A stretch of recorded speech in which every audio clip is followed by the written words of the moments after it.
আমি আপনাদেরকে স্বাগত জানাচ্ছি ডিএমপি মিডিয়া সেন্টারে একটি গুরুত্বপূর্ণ বিষয়ে ব্রিফ করার জন্য।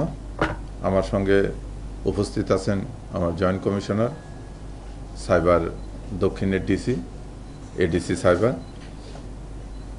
যে বিষয়টা নিয়ে আপনাদের কাছে আমরা আজকে ব্রিফে এখানে হাজির হয়েছি, সম্প্রতি সময়ে গণপ্রজাতন্ত্রী বাংলাদেশ সরকারের মাননীয় প্রধানমন্ত্রী, বিভিন্ন মন্ত্রী, প্রতিমন্ত্রী, সংসদ সদস্য, সচিব ও সরকারি ঊর্ধ্বতন কর্তৃপক্ষের সিল স্বাক্ষর ও অফিসিয়াল লেটার হেড প্যাড জালিয়াতি করে প্রতারণা করে আসছে একটি সংঘবদ্ধ চক্র। এরকম একটি চক্রের বিষয়ে মাননীয় মন্ত্রী, প্রবাসী কল্যাণ ও বৈদেশিক কর্মসংস্থান মন্ত্রণালয় উনি আমাদেরকে কিছু পেপার উপস্থাপন করেন এবং বলেন যে এই বিষয়ে বিশদ তদন্ত করার জন্য।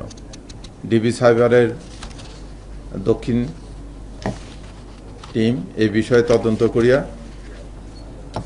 মাদারীপুরের কালকিনি থেকে 4 জনকে এবং কুষ্টিয়া জেলা হইতে 1 জনকে গ্রেপ্তার করে। প্রাথমিক তদন্তে জানা যায় যে উক্ত ব্যক্তিরা প্রবাসী কল্যাণ মন্ত্রী মহোদয়কে একজন চাকরিচ্যুত কর্মচারীর চাকরি ফিরিয়ে দেওয়ার ব্যাপারে একটি চিঠি পাঠান। সেই চিঠিতে মাননীয় প্রধানমন্ত্রী, 4 জন মন্ত্রী, 2 জন যুগ্ম সচিব সবার স্বাক্ষর আছে এবং এই চিঠিটি পাঠিয়ে ওনারাই আবার একজনকে দিয়ে মাননীয় প্রধানমন্ত্রীর প্রোটোকল অফিসার উজ্জ্বলের ছবি সম্বলিত একটি হোয়াটসঅ্যাপ থেকে ফোন করে সচিব মহোদয়কে তাগাদা দেন যে অতি সত্বর যেন তাকে নিয়োগ প্রদান করা হয়। এই বিষয়টি সচিব মহোদয়ের সন্দেহ হলে সচিব মহোদয় তাৎক্ষণিকভাবে এই চিঠিগুলো নিয়ে মন্ত্রী মহোদয়কে দেন। মন্ত্রী মহোদয় তারপরে আমাদেরকে জানালে আমরা এটা তদন্ত করে দেখি যে এর সঙ্গে জনৈক ফারুক হোসেন নামে একজন ইঞ্জিনিয়ার জড়িত। উনি বৈদেশিক কর্মসংস্থান মন্ত্রণালয়ের একটা প্রকল্পে চাকরি করতেন 2005 সাল থেকে 2013 সাল পর্যন্ত। 2013 সালে একটি দুর্নীতির দায়ে তার চাকরি চলে যায়।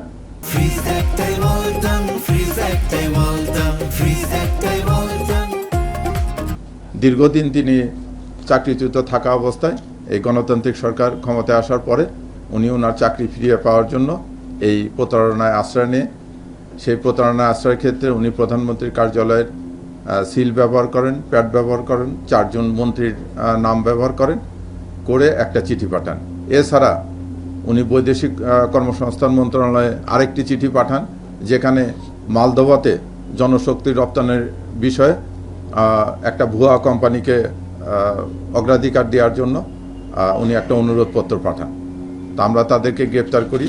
তাদের নিকট থেকে মাননীয় প্রধানমন্ত্রী, প্রতিমন্ত্রী, সংসদ সদস্য ও উচ্চপদস্থ ব্যক্তিবর্গের এবং স্বাক্ষর সম্বলিত 41টি সিল উদ্ধার করি। বিভিন্ন সংসদ সদস্য ও মন্ত্রিপরিষদ সচিবদের অফিসিয়াল লেটার হেড প্যাডের 6টি বান্ডিল উদ্ধার করা হয়। প্রতারণা ও জালিয়াতির কাজে ব্যবহৃত 8টি মোবাইল উদ্ধার করা হয়।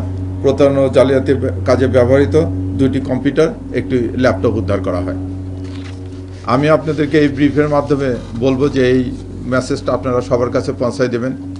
যে কোনো সরকারি দপ্তরে কোনো প্রমোশন, পোস্টিং, নিয়োগ এগুলো নির্দিষ্ট বিধি এবং নির্দিষ্ট পদ্ধতির মধ্য দিয়ে পরিচালিত হয়। কেউ যেন এই পদ্ধতি ব্রেক আপ করে এরকম প্রতারণার ফাঁদে না পড়ে, কারণ প্রতারিত হলে এটা এক পর্যায়ে না এক পর্যায়ে এসে ধরা পড়বে। তা আপনারা এই বিষয়টি প্রচার করবেন ব্যাপকভাবে, কেউ যেন আমরা এরকম প্রতারণার ফাঁদে আর না পড়ি। ধন্যবাদ সবাইকে।